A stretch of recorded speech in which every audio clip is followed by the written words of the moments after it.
요한 계시록은 이제 사도 요한이 예수님께서 계시하신 보여주신 것을 보고 들은 대로 기록하여 다 증언한 책입니다.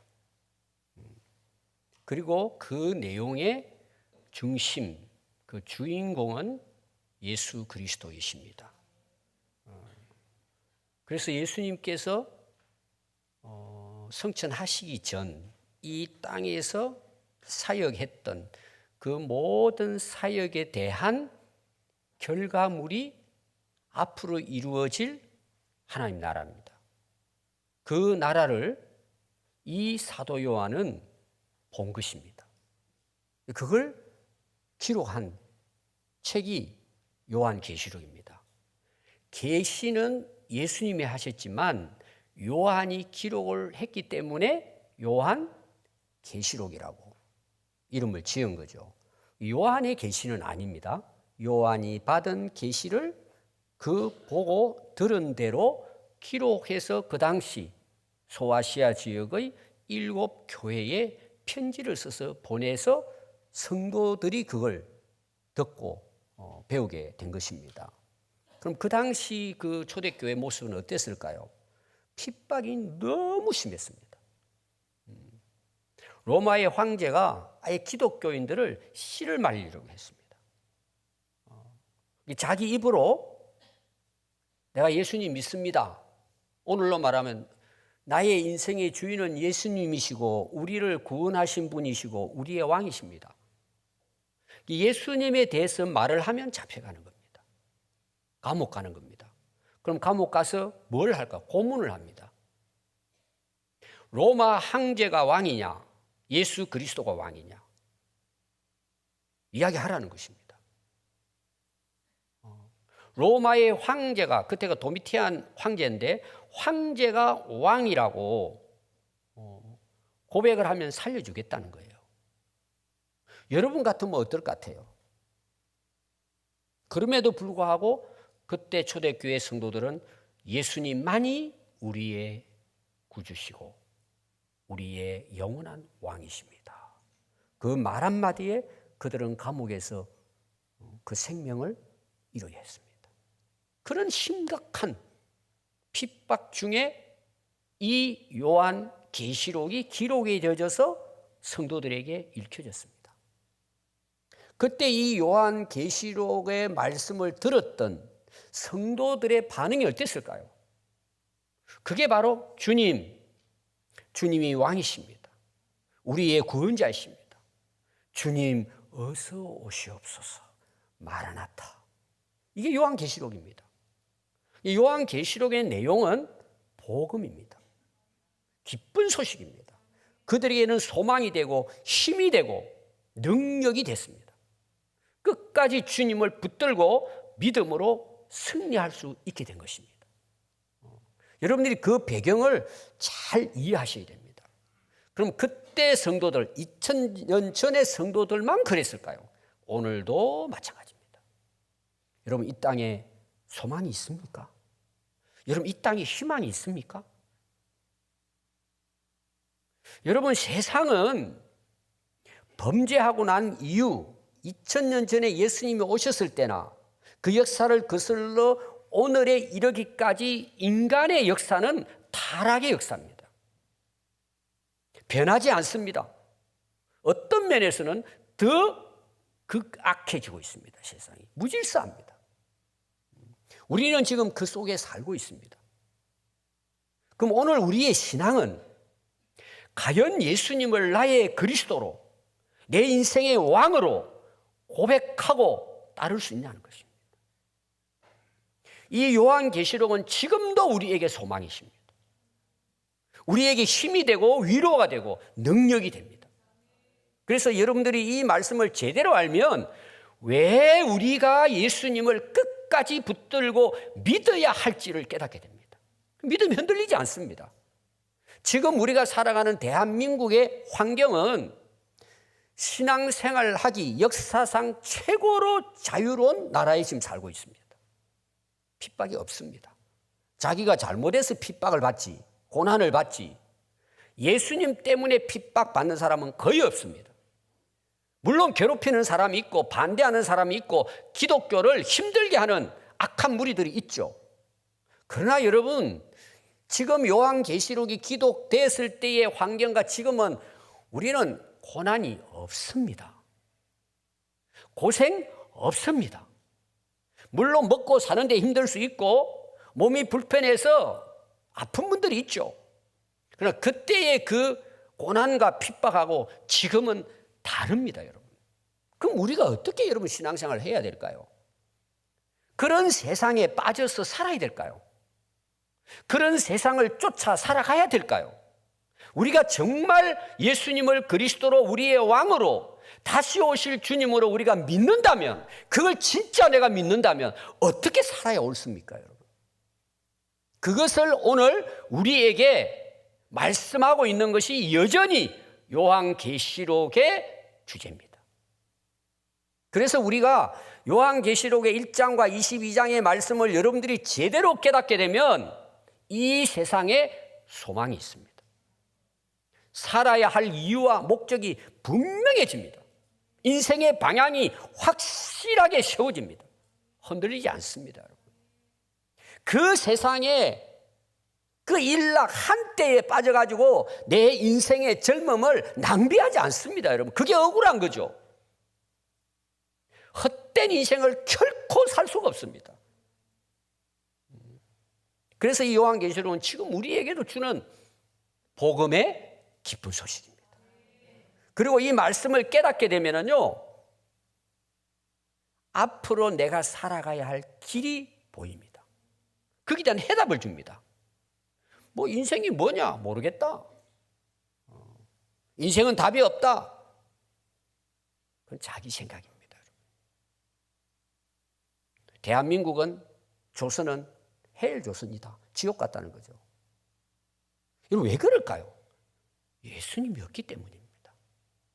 소망이 없기 때문입니다. 앞으로 일어날 하나님의 역사를 모르기 때문에 헤매는 겁니다, 여러분. 그래서 요한계시록을 여러분 바로 알면요, 지금 우리 시대, 종말을 향해 가는 지금 이 시대의 징조를 보게 됩니다. 여러분, 징조라는 게 있죠. 여러분, 나이 드신 분들은요, 비가 올 것 같다 그러면은 무슨 징조가 나타날까요? 쑤신다 그러죠. 왜 쑤셔요? 여러분, 가만히 있는데 누가 쑤셔요? 쑤신대. 그럼 뭐라 그러죠?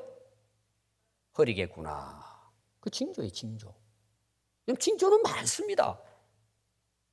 여러분, 하나님의 나라 마지막 때의 징조는 수두룩합니다, 여러분. 근데 내가 모르죠. 몸 좀 쑤시고 아파야 되는데 없잖아요. 지금도 깔려 있습니다, 징조가. 그거를 분별하게 되는 책이 요한계시록이에요. 좋은 책이 좋지 않은 책이에요. 우리에게 희망을 주죠, 소망을 주죠, 징조를 알게 해주죠. 분별력을 가지게 되는 것입니다. 분별력. 오늘 여러분 얼마나 영적으로 사상적으로 혼란한지 모릅니다. 그러니까 예수 믿는 사람들도 그냥 빠지는 거야. 빠지는 그냥 흘러가는 대로 그냥 따라가는 거예요. 세상 유행 따라 사는 거예요. 그게 그냥 자기가 대단히 행복하고 성공한 것처럼 착각에 빠져 사는 것입니다. 죽음의 길을 향해 가는 걸 모릅니다, 여러분. 근데 요한계시록을 바로 알면은요, 딱 분별력이 생겨요. 어떤 일이 딱 생긴다. 이거지. 결코 빠지지 않습니다. 그래서 우리가 앞으로 이 마지막 때의 종말에 대해서 어떻게 내가 분별하고 어떻게 살아야 될까에 대한 지혜를 주는 책이 요한계시록입니다. 여러분, 이거는 무서운 책이 아닙니다. 아무나 근접할 수 없는 신비한 책이 아닙니다, 여러분. 제가 지난주 이야기했잖아요. 계시예요. 펼쳐 보여준 거예요. 여러분, 읽으십시오. 읽으면 알게 됩니다. 물론 100%는 몰라요. 기본적으로 알게 됩니다, 여러분. 기본적으로 알게 됩니다. 제가 자랑하는 게 아니잖아요. 저는 고등학교 1학년 때 요한계시록을 그 당시로 보면은 어린 나이에 22장까지 제가 다 깨닫게 됐어요. 그럼 제가 천재일까요? 아닙니다. 저는 기계 공부 나왔어요. 집이 어려워가지고 중학교 졸업하고 공장 가려고 그랬어요. 하나님 은혜로 학교를 가서 학교 입학하고 예수님 만난 거예요. 바로 1974년 3월 10일 주일 저녁 7시 반에 처음 교회를 나간 거예요. 웃지 마세요. 진짜예요. 그때부터 지금까지 변함없어요. 그럼 제가 똑똑해서 그럴까요? 아닙니다. 저는 성경을 아는 거예요. 이유는 딱 하나밖에 없어요. 그리고 기도했어요. 지금도 마찬가지예요. 여러분, 왜 성경을 안 읽습니까? 왜 안 배웁니까, 여러분? 그러니까 헤매는 거죠. 지금까지 살아도 헤매는 거예요. 여러분, 요한계시록 읽으면 알게 됩니다. 기도하고 성령께 기도하고 깨닫게 해주십시오. 그러면 기본적으로 뭘 안다고? 예수님을 확실히 믿게 되고 이 땅에서도 영원한 소망이 내 안에 넘쳐요. 또 하나는 뭐라고? 분별의 지혜를 얻게 돼요. 딱 나와요. 그냥 별거 아니에요. 여러분, 말씀 알면은요, 아, 망하는 길이구나, 사는 길이구나, 주님 오시는구나, 어떻게 준비하고 살아야 되겠구나, 다 압니다. 다 알아. 그래서 제가 요한계시록 계속 읽으라고 말씀하잖아요. 그럼 오늘 여러분 4절부터 8절은 뭘까요? 그 예수님이 어떤 분이시냐는 거예요. 그 예수님이 어떤 분이시냐. 그래서 오늘 여러분 4절 한번 보십시오. 요한은 아시아에 있는 7 교회에 편지했어요. 아시아는 지금의 터키. 그것도 서쪽이에요. 유럽 쪽. 거기 7 교회가, 유명한 교회가 있습니다. 그 7 교회는 7 교회에만 편지를 보낸 뜻이 아니고 중심, 리더의 역할을 했던 교회가 7 교회예요. 또 의도적으로 요한은 7은 완전수, 전체를 대표한다, 이런 뜻이에요. 이 편지를 기록해가지고 이 7 교회에 보냅니다. 그게 이제 2장부터 나와요. 그걸 가져가가지고는 성도들에게 읽어주는 거예요. 설교가 아니라 읽어주는 거예요. 근데 그때 성도들은 읽고 듣는데 은혜를 받는 거예요. 그리고 견뎌내는 거예요. 근데 거기 보니까요,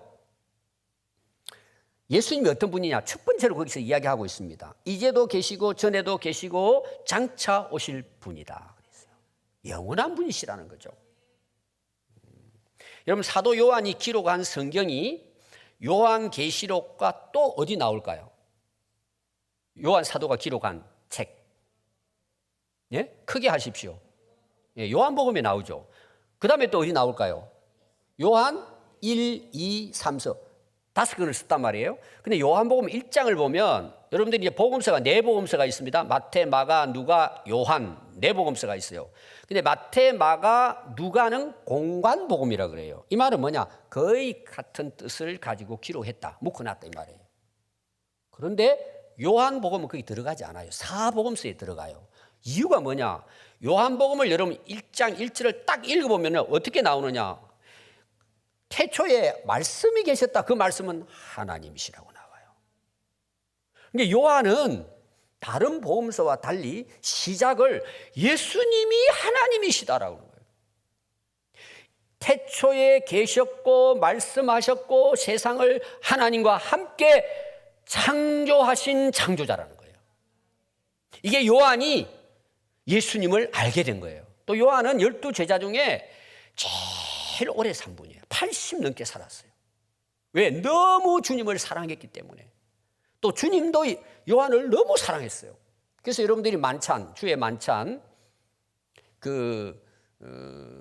미켈란젤로의 그 그림을 보면은, 미켈란젤로 맞아요? 예. 그게 성만찬 마지막 나오잖아요. 근데 그 중에 오늘 가서 여러분 사진 한번 보십시오. 인터넷 그냥 치면 나옵니다.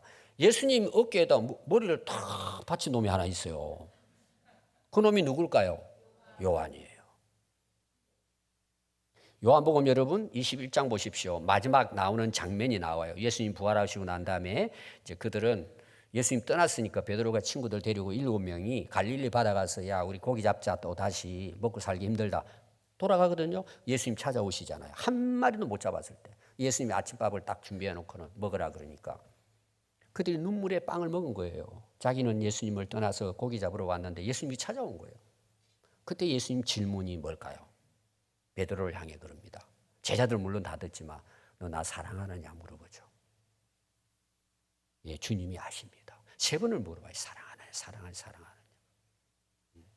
그게 요한이 기록한 그 뒷부분에 요한의 내용이 나와요. 근데 자기 이름을 거기다가 두지는 않습니다. 요한은 정말 주님을 사랑했습니다. 그래서 오래오래 살면서 결국은 반모섬에, 오늘 말하면 감옥이죠. 그냥 섬에다가 던져버리고 너희들 죽든지 말든지 거기 살아. 그러면 그냥 죽는 거예요. 먹을 게 없으니까. 요한이 거기에서 이 요한계시록을 예수님이 계시해서 요한이 그걸 보고 기록해서 오늘 여기까지 온 거예요. 근데 그 예수님은 어떤 분이시냐? 전에도 계시고 지금도 계시고 장차 오실 하나님이라는 거예요. 오늘 여러분 주제는 뭘까요? 다시 오실 분이에요. 첫 번째 그렇게 예수님에 대해서 말씀을 했습니다. 두 번째는 여러분 5절 말씀을 보시면은 또 충성된 증인으로. 자, 충성된 증인이라고 나와요. 증인이라는 말은 전하는 거잖아요. 예수님의 인생이 뭘까요? 33년을 사시고 3년 동안의 공적인 그 증인으로서의 사역을 시작합니다. 그때 예수님이 첫 번째 하신 말씀이 어떤 말씀이죠?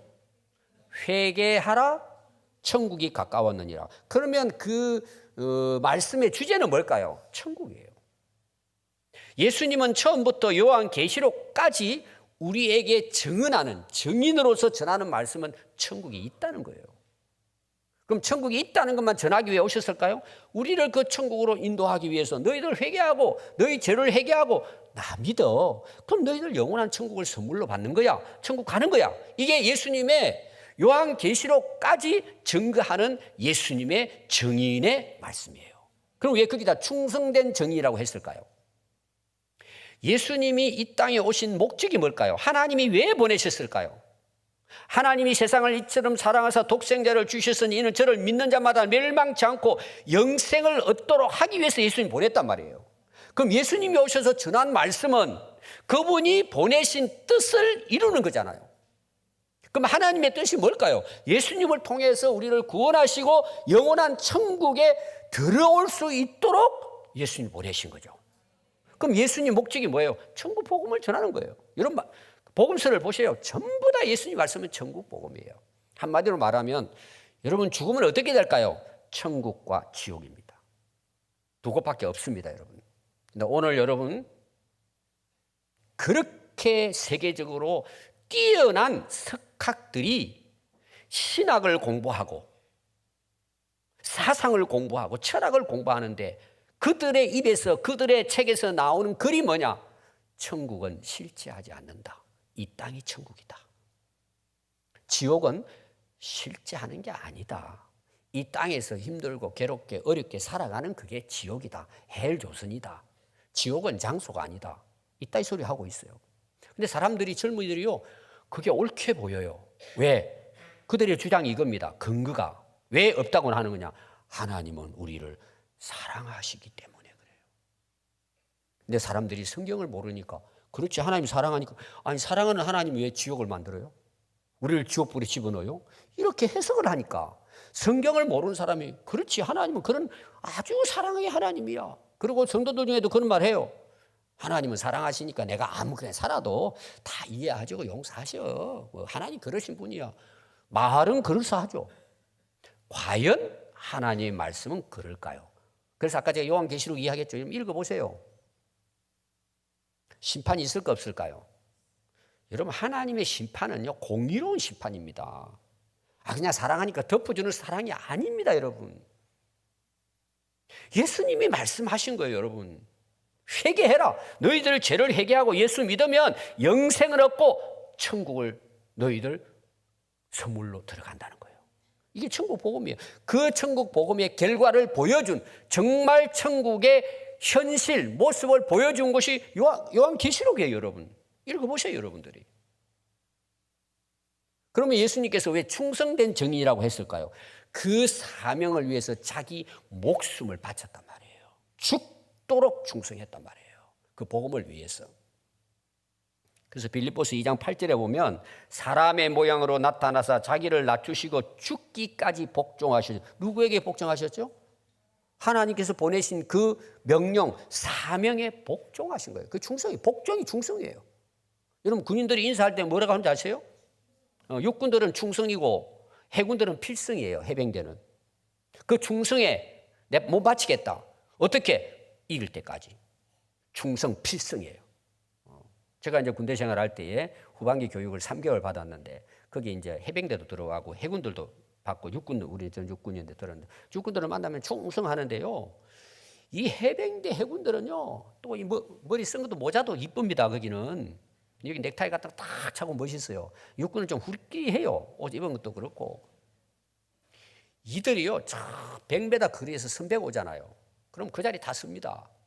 그리고 필자만 들려요. 성은 말 안 합니다. 여기 해군들 아마 해병대를 필 안 들려요. 고함을 지르는 거죠. 멋있습니다, 여러분. 근데 사실 따져보면 똑같습니다. 충성하는 자가 이기는 거예요. 이길까지 충성하는 거예요. 예수님은 우리의 구원을 완성할 때까지 고난받으시고 십자가에 복종하신 거예요. 여러분 겟세마네 동사 기도 보세요. 하나님, 이 잔을 피하게 할 수 있다면 피하게 해주세요. 왜 예수님도 육신의 고통을 당하시니까. 그러나 내 뜻대로 마옵시고 아버지의 뜻이 이루어지게 해주십시오. 여러분 그게 진짜 우리의 기도예요. 여러분 이거 주십시오. 이거 주십시오. 모자랍니다. 줘도 더 달래. 그건 충성이 아닙니다. 여러분 예수님 그렇게 해서 십자가를 주시고 죽어 주셨다. 그게 충성이에요. 여러분 복음을 위해서, 천국을 위해서, 영생을 위해 우리를 구원하기 위해서 자기 몸을 다 희생하시고 죽어 주신 충성입니다. 그 덕분에 우리가 어떻게 됐을까요? 그 다음 말씀 한번 보십시오. 그 예수님은 죽은 자들 가운데에서 먼저 나시고 부활을 위한 부활. 예수님은 죽은 자 가운데서 하나님께서 모든 죽은 자 가운데 맨 먼저 3일 만에 부활하게 하심으로 우리의 구원을 완성하시고 부활의 첫 열매가 되신 것입니다. 첫 열매는 뭐죠? 자, 나무를 심었어요. 이게 무슨 나무인지도 모르고 심었어요. 여러분 대개 뭐목을 봄 되면 심어요. 가을에도 심고. 근데 여러분 잘 보시면은 뭐 감나무라고 생각합시다. 그냥 싹둑 잘라가지고 나무 그냥 막대기 하나 있고 뒤에 뿌리가 있어요. 근데 이게 무슨 나무인지 몰라요. 우리 교회에도 그 나무를 심을 때 대야장에 가가지고 이제 나무를 제가 아는 근사님이 있어가지고 심기 위해서 이제 매번 우리가 같이 가서 주변에 심고 그랬어요. 근데 참 재미있는 것이요. 감나무를 파는데 여러분들 다 보셨을 거예요. 그 어르신들은. 가면은 감이 열려 있어요, 안 열려 있어요? 열려 있는 나무도 있고 대개 이제 안 열려 있는데 좀 그래도 실력 있는 분들은 열려 있는 나무를 딱 세워놨어요. 그럼 감나무 알아요, 몰라요? 이게 큰 감인지 적게만 감인지 열린 거 이거는 막 왕감이구나, 대왕감이구나. 그럼 그 사겠죠, 보이니까. 그러니까 여러분 예수님은 부활의 첫 열매로 맺힌 거예요. 그럼 그 나무에 젖붙인 포도나무 비유도 나오죠. 젖붙인 그 가지에는 그 열매가 맺어요, 안 맺어요? 자동으로 맺는 거예요. 그냥 능력이 있어 맺는 게 아니에요. 우리도 부활하게 된다는 그 증거로 첫 열매라고 이야기하는 거예요. 예수님은 부활의 첫 열매가 되신 것입니다. 많은 분들이 죽으면 끝난다 그래요. 끝나면 편하다 생각하지만 실제로는 인간 허무한 겁니다. 죽고 끝난다면. 여러분 죽으면 흙으로 다 돌아갑니다. 흙으로 돌아가요. 그러나 구원받은 백성들은 어떨까요? 주님과 함께 부활의 영광에 서게 되는 것입니다. 예수님은 그런 분이시라는 거예요. 그러니까 우리가 어떤 그 당시 우리 믿음의 백성들은 이 부활의 소망을 가지고 주님 오실 것을 소망하면서 그 고난을 이겨낸 것입니다. 그 큰 믿음을 지킨 것입니다. 세 번째는요, 이어서 계속해서 나옵니다. 임금들의 머리가 되신 예수 그리스도로 말미암아 은혜와 평강이 너희에게 있기를 원하노라. 자, 예수님이 어떤 분이시라고요?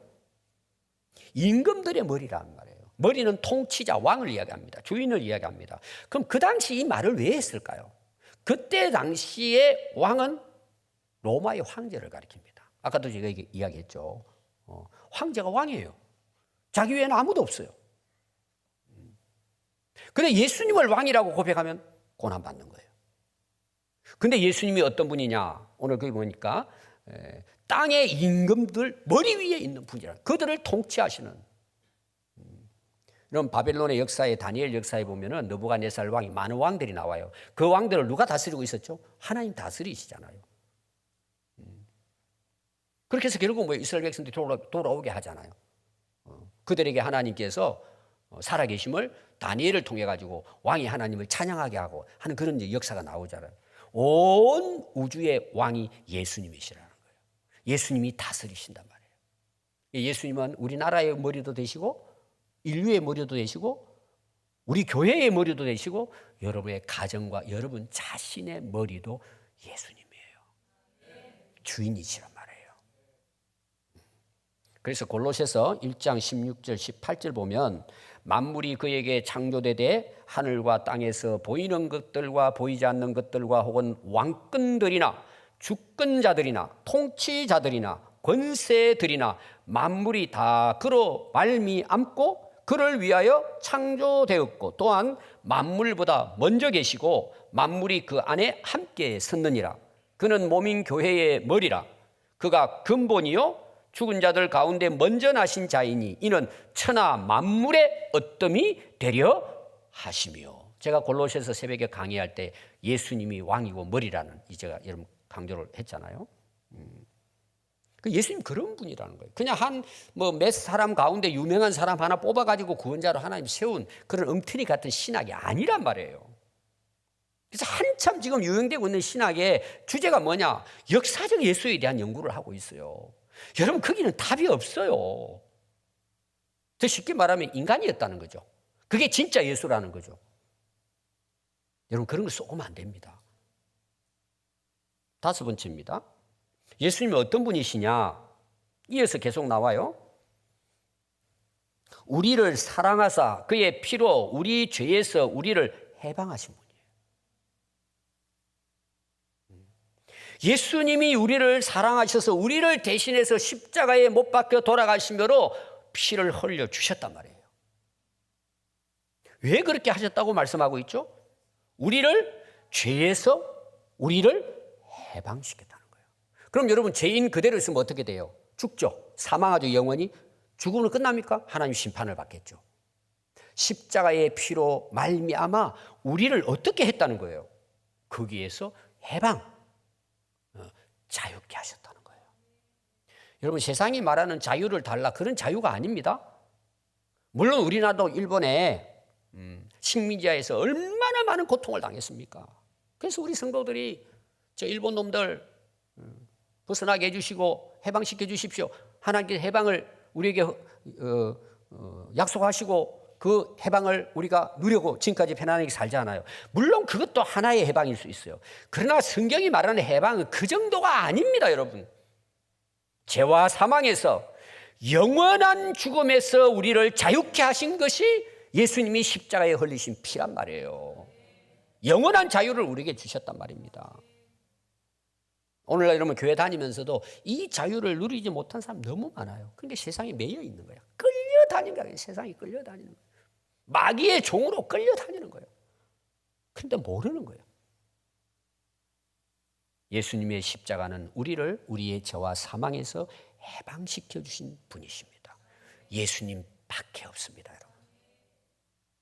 6번째는 6절 한번 보십시오. 그의 아버지 하나님을 위하여 우리를 나라와 제사장으로 삼으신 그에게 영광과 능력이 세sek도록 있기를 원하노라. 그 두 가지 내용이 중요해요. 우리를 하나님 나라의 제사장으로 삼았다는 거예요. 이 첫 번째입니다. 이 말이 무슨 말이냐? 구약 시대 때는요 제사를 드리려면 우리가 죄를 지었잖아요. 그러면 양이나 그 소를 가져가 가지고 죽여요. 자기가 죽입니다. 자기 손으로. 그리고 누가 그 제사를 하나님께 제사장한테 올려드리는 거예요. 제사장들이 기도하고 우리를 위해서 이제 이렇게 하면 그 용서를 받는 거예요.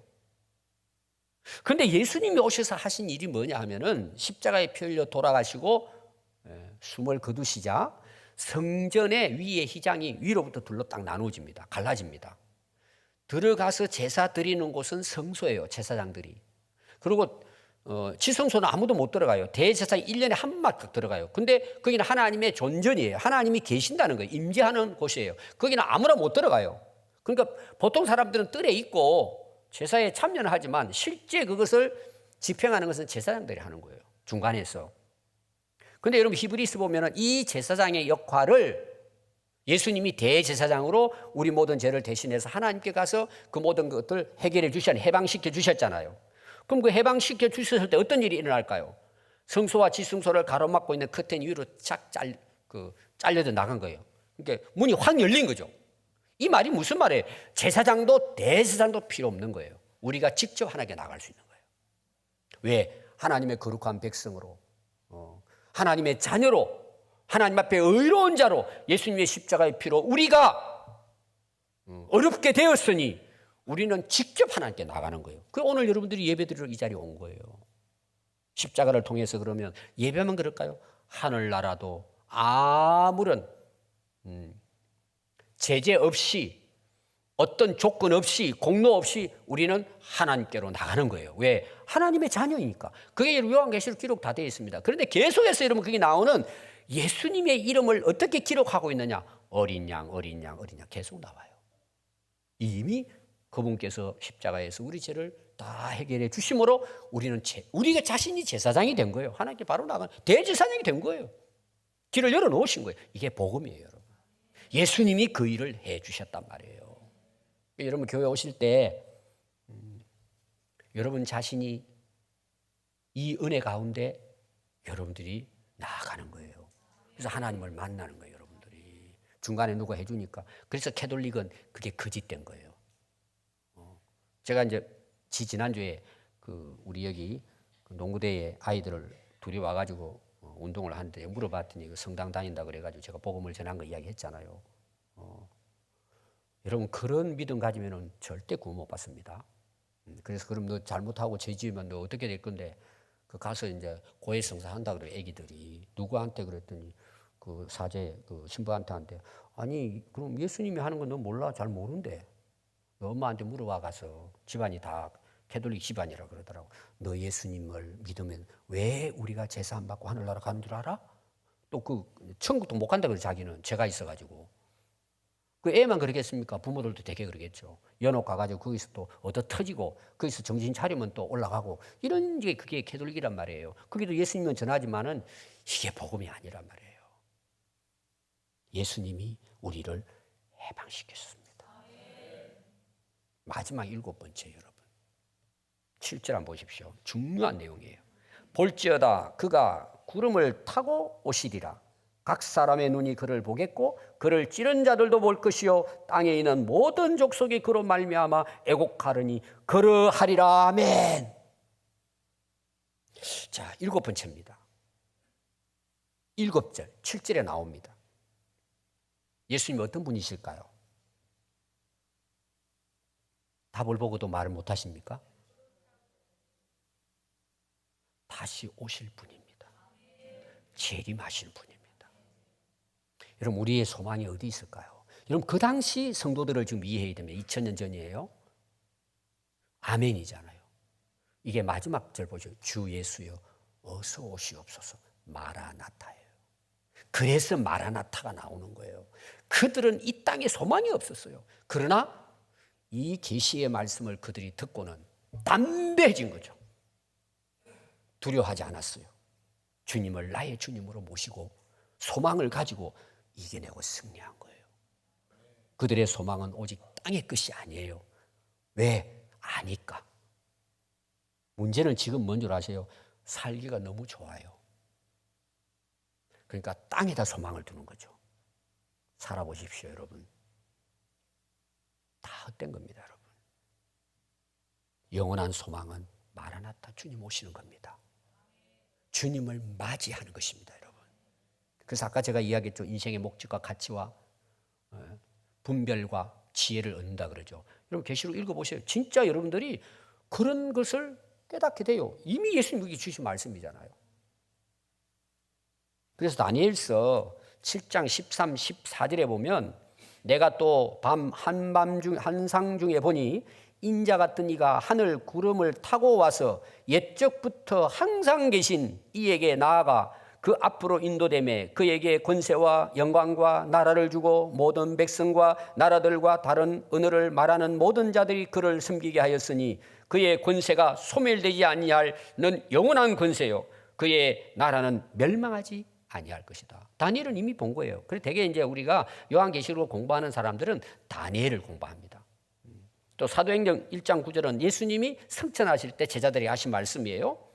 이 말씀을 마치시고 그들이 보는 데서 올려져 가시니 구름이 그를 가리어 보이지 않게 하더라. 올라가실 때에 제자들이 자세히 하늘을 쳐다보고 있는데 흰 옷을 입은 두 사람, 천사입니다. 그들 곁에 서서 이르되 갈릴리 사람들아 어찌하여 서서 하늘을 쳐다보느냐. 너희 가운데서 하늘로 올려지신 이 예수는 하늘로 가심을 본 그대로 오시리라 하였느니라. 예수님 직접 약속했어요, 제자들에게.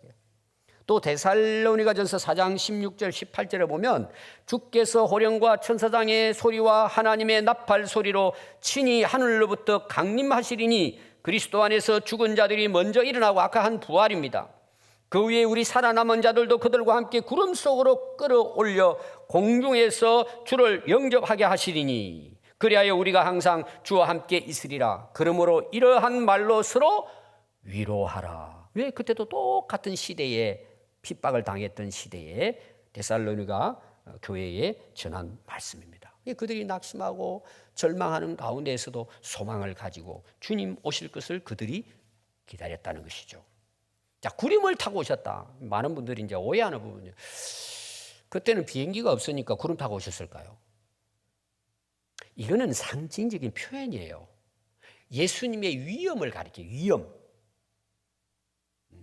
자, 예수님이 초림하실 때, 여러분 예수님이 이제 그 성탄절이 아기로 태어날 때잖아요. 그래서 제가 복음서 이야기했죠. 마태복음과 누가복음은 예수님의 어릴 때의 시절이 나와요. 유아기 시기 나옵니다. 근데 마가복음은 그냥 예수 그리스도의 복음이라 바로 시작이 되고 요한복음 제가 이야기 태초의 말씀이고 말씀이 하나님입니다. 이렇게 나옵니다. 다르죠. 근데 예수님이 태어나실 때는 인간의 몸으로 연약한 몸으로 아기로 태어나죠. 아까 제가 캐톨릭 이야기했는데 이 앞에도 성당이 있습니다. 들어가 보십시오. 뭐 성모 마리아만 서 있는 경우도 있고 마리아가 항상 자기 팔에다가 안고 있는 뭐가 있어요. 누굴까요? 어린 양 예수예요. 어린 애기 예수만 생각하는 거예요. 틀린 건 아닙니다. 그러니까 여러분 예수님이 태어날 때는요 어린 양이에요. 힘도 없어요. 그리고 십자가 못 박혀버렸어요. 그리고 요한이 어린 양이 세상죄를 지고 가는 어린 양이로다. 힘도 없고 연약하고 그냥 십자가 못 박으니까 그냥 스르 돌아가신 거예요. 그러니까 유대인들은 다윗 같은 왕을 막 능력의 왕을 기대했는데 애기로 태어났다가 그렇게 연약하게 십자가에 못 박혀 돌아가셔. 아무 소리도 못하고 왕이 아니야. 다윗의 왕이 아니야. 그러니까 그들이 십자가 못 박아버렸잖아요. 그렇게 연약한 모습으로. 왜? 그건 우리 인간의 죄를 대신해서 그렇게 오신 거예요. 그럼 다시 오실 예수님 모습은 어떨까요? 그게 요한계시록에 나와요. 그때는 온 세계의 권세와 왕의 왕 위의 머리로 이 땅에 심판의 주로 오시는 거예요. 여러분 그때는 구원받을 희망이 없어요. 여러분 끝이에요. 그게. 그래서 구름 타고 온다는 것은 그런 어떤 영광스러운 다시 오실 주님에 대한 것을 그렇게 보여주면서 뭐라 그래요? 모든 세상 사람들이 눈으로 똑똑하게 볼 것이고 그를 찌른 자 핍박하고 십자가를 못 받고 박해한 자들도 똑같이 한 시간에 함께 본다는 내용이에요. 근데 오늘 이단들 보십시오. 여러분 특히 이만희 체육관 같은 데 막 수십 만 명 모아놓고는 짱짱하고 탁 던져하는 흰말 타고 나와요. 자, 6장의 흰말엔 이야기했죠. 거짓 선지자들이라고. 왕관 씁니다. 여러분 교황을 한번 보십시오. 오늘 가 찾아보십시오. 다 나옵니다. 왕관, 금 왕관을 쓰고 나옵니다. 다 잘못된 겁니다. 거짓입니다. 여러분. 왕은 오직 예수님 뿐입니다. 영광 받으실 분도 예수님 뿐입니다. 어느 누구도 왕이 될 수 없습니다. 그리고 여러분들이 또 뭐 누구 재림 예수가 우리나라 한 40명은 된대요. 근데 문제가 성도들이 거기에 속아서 가 있다는 게 참 안타까운 거예요. 그럼 여러분 진짜 예수님 오시면 어떻게 된다고요? 전 세계 뉴스가 다 나와야 됩니다. 그럼 그건 예수님입니다. 재림한 예수님. 그렇지 않다면 전부 다 거짓 선지자들입니다. 분별할 수 있어요, 없어요, 여러분? 분별 못해요? 딱 일어났는데 전 세계가 난리가 난 거예요. 예수님 오신 거예요, 여러분. 한 구석에서 자기들끼리 모여가 산속에서 자기가 재림 예수라고 흰 두루마기 입고 흰발 타고 온다고? 이게 장난인데 참 성도들은 크게 그냥 재림 예수라고 그게 박수 치고 있어요. 집 다 바치고 속는 거죠. 그럼 마지막 때 오면 어떻게 한다고요? 그로 말미암아 애곡한다고요. 통곡하는 가슴을 치면서. 왜? 끝났잖아요 이제. 그럼 우리가 예수님은 다시 오시는 약속을 하셨는데 그러면 예수님을 맞이하는 우리 성도들이 이 땅에 어떻게 살아야 될까요? 세 가지로 제가 말씀드리겠습니다. 그게 마태복음 25장에 나오는 비유예요. 세 가지 비유가 나옵니다. 첫 번째는 열처녀 비유예요. 그게 핵심이 뭘까요? 준비입니다. 어떻게 준비하느냐는 거예요. 근데 봐요. 지혜로운 다섯 처녀는 기름병과 함께 준비했죠. 어리석은 다섯 처녀는 어떻게 하죠? 등불만 켜놓은 거예요. 불만 켜놓은 거예요. 근데 꺼지잖아요. 언제 올지 모르니까. 제가 때에 대한 것도 이야기했잖아요. 지난주에. 왜 미련한 다섯 처녀는 기름을 준비하지 않았을까요? 기름 가서 준비해놓으면 되는 걸. 저는 결론이 이거예요. 따라해 봅시다. 신랑에게 마음이 없다. 대충 한 거죠. 결혼식에 중요한 것은 신랑 신부입니다, 여러분. 그런데 여러분들 오늘날 그 결혼식 가시잖아요. 뭐에 마음이 있어요? 야, 빨리 밥 먹으러 가자. 신앙생활을 그렇게 하면요, 그 인생 끝난 거예요, 여러분. 희망이 없어요, 여러분. 예수님께 마음이 있느냐? 그럼 준비 어떻게 할까요? 여러분, 저는 옛날 우리 초창기 믿음의 선배들은요, 글자를 모르는 분도 있었어요. 정말 힘들어서 생활하기가. 성경 공부 어디 있습니까? 그냥 성경만 읽은 거예요. 성경 읽다가 우리 교회도 글자 배운 사람이 있더라고요. 이분들이 은혜를 받은 거예요. 성경을 읽으면서. 근데 이 요한계시록의 말씀을 이들은 들으면서 어떻게 생활하는 줄 아세요? 옛날 분들이. 치마 저고리 입고 잤어요. 많았습니다, 이거는. 왜? 밤중에 오시면 주님 맞이하기 위해서. 어느 목사님은요, 양복 입고 자셨다 그래요. 이 밤에 오셔도 주님 앞에 바로 거룩한 모습으로 주님 맞이하겠다고. 우리가 지금 들으면요, 왜 이렇게 푹 자고 새벽기도 나오지? 이렇게 할 수 있어요. 그게 그들의 신앙이었어요. 주님의 오실 것을 준비한 거예요. 여러분들 어떻게 삽니까? 두 번째입니다, 여러분. 달란트 비유입니다. 주인이 먼 길을 가면서 5달란트, 2달란트, 1달란트를 맡기고 가요. 왔는데 5달란트, 2달란트 받은 사람은 열심히 일해가지고 배를 남겨서 주인에게 가져와. 칭찬 듣죠. 1달란트 받은 사람은 나는 왜 1달란트밖에 안 주냐? 예를 들면 땅에 묻어놓고는, 그럼 땅에 묻어놓고 뭐 했을 것 같아요, 여러분? 예수님 오셔서 하신 말씀이 있죠. 약하고 게으른 놈아. 이 놈은요, 1달란트 받았다고 해가지고 그 무시해버리고 나가가지고 그냥 놀고 먹은 거예요. 악한 짓 하고 못된 짓 하고 다 사는 거예요. 그럼 달란트 비유의 핵심이 뭐냐 그러면은 한번 따라 보겠습니다. 막힌 분이 누구인가? 그걸 안 거예요. 내게 맡겨주는. 그거는 여러분 돈을 이야기하는 게 아닙니다. 내 인생을 이야기하는 거예요. 내 인생을 이렇게 오늘까지는 살아오셨죠. 건강하게 살아오셨죠. 직장도 가지고 돈도 벌고 오늘까지 여러분들이 열심히 살아오셨죠. 여러분 왜 누굴 위해 일하셨습니까? 주인이 누굽니까? 자기입니까? 예수님입니까? 우리는 맡겨준 삶을 오늘까지 살아오는 거예요. 여러분 중요한 것은요, 맡긴 대로 살면 됩니다. 따라요. 맡긴 대로 살자. 욕심낼 것도 없고 비교할 것도 없습니다. 뭐 돈 많이 벌어가지고 출세해가지고 하나님을 일하겠다. 거의 다 변질됩니다. 지금 충성해야 합니다. 지금 주어진 것을 감사하고 여기에 충성하면 됩니다. 다른 사람하고 비교할 거 없어요. 키가 작다 크다 얼굴이 생긴다 못 생겼나 스펙이 어떠하냐 좋은 집에 사냐 여러분 아무 의미 없습니다. 여러분 지금 타고 다니는 차 감사하면 됩니다. 중고차도 괜찮아요. 또 뭐 돈 많아가지고 외제차 탈 수 있어요. 여러분 그거 중요하지 않아요. 하나님 주시면 감사한 거죠. 그러나 우리의 목표는 뭐예요? 그분이 주인이란 말이에요. 언젠가는 다시 돌아오면은 회개한단 말이에요, 여러분. 내놔야 돼요, 여러분. 그게 중요한 거예요, 여러분. 이 분들이 뭐예요? 오실 주님을 맞이하는 인생을 사는 거예요. 세 번째가 뭘까요? 양과 염소의 비유예요. 마지막 와서 주님 뭐 하신다고요? 양과 염소를 구분을 딱 하잖아요. 양은 오른편에, 염소는 왼편에. 그럼 여러분 그 기준이 뭐예요? 예수님이 이렇게 이야기해요. 양에게 야 너 나에게 목말라 때 와서 마실 물도 갖다 주고 내가 헐벗을 때 옷도 입혀주고 내 감옥 갇혀서 와 나 위로해 주고 막 그랬다 그랬더니 양에 있는 오른쪽에 있는 사람이 뭐라 그래요? 제가 예수님께 그렇게 한 적이 한 번도 없습니다. 언제 예수님 저 찾아오셔서 저 한 적이 없어요. 그러니까 예수님 말씀이 뭐죠? 네 이웃에게 한 것이 곧 내게 한 거라는 거예요. 이 말이 뭐냐? 예수 이름으로 살았다는 거예요. 예수 이름으로 살았다. 그럼 염소에 있는 자는 뭐예요? 언제 오셨습니까? 예수님 오셨으면 내가 다 대접했죠. 너 이놈아 악하고 게으른 놈아. 너 이웃에게 내가 그렇게 살았지. 내게 그렇게 한 거야 너가. 너는 밖에 쫓겨나. 그 쫓겨나가지고 어떻게 해요? 이를 갈고 있단 말이에요.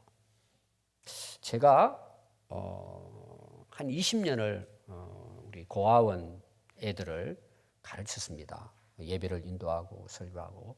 지금 한 오래전에 제가 그만뒀는데 한 번은 예배를 드리고 딱 나오는데 이제 그때 이제 애 하나가 입소하는 입소 군산 애육원에. 근데 큰 딸이 누나가 한 6학년 정도 돼 보이고 그 다음에 이제 그 동생이 유치원생 같아요 보니까 아주 학교 안 갔대. 둘이 이제 왔는데 누가 하나 서가지고 그 딸애한테 이야기하는 거예요. 삼촌이라 보니까 나중에 물어보니까 삼촌이 이제 그 여자애한테 이야기를 하는 거예요. 이렇게 뭐 하면서 너 동생 달리는 뭐 이런 거 있잖아요. 쭉 이야기하는데 내가 나오다가 이제 옆에서 들었어요. 이제 제가 나중에 또 그 애들 만나야 되니까. 근데 제가 그 딸애 제가 몇 번 이야기했죠. 지금도 그 머리에 있어요. 그림처럼. 제가 그의 얼굴을 봤어요. 6학년에 이제 벽을 이렇게 교회당 벽에다 대고 이제 삼촌이 이야기했는데 거기 그 애 얼굴을 딱 보는데 제 처음 느낀 뭐냐? 절망이에요. 낙심이에요. 희망이 보이지 않는 거, 그의 얼굴에서. 삼촌 이야기가 그거예요. 엄마는 벌써 버렸고 두 애를 삼촌이 키우다가 삼촌이 회사 때문에 다른 데를 가요. 너희들 여기 잠시 있으면 내가 다시 데리러 올게. 이 이야기를 마지막 하는 거예요. 다시 찾으러 왔을까요? 제가 확인을 안 했어요. 그 이후에 제가 나왔기 때문에. 제가 볼 때는 안 왔을 거예요. 여러분 고아원에 있는 애들은 다 그 절망이 있어요 안에. 제가 20년을 했으니까. 그 애들 방마다 찾아다니기도 했으니까. 주님은 다시 구름 타고 오신다고 약속했습니다. 주님은 오십니다. 여러분 어떻게 할 것입니까? 여러분 기도하겠습니다.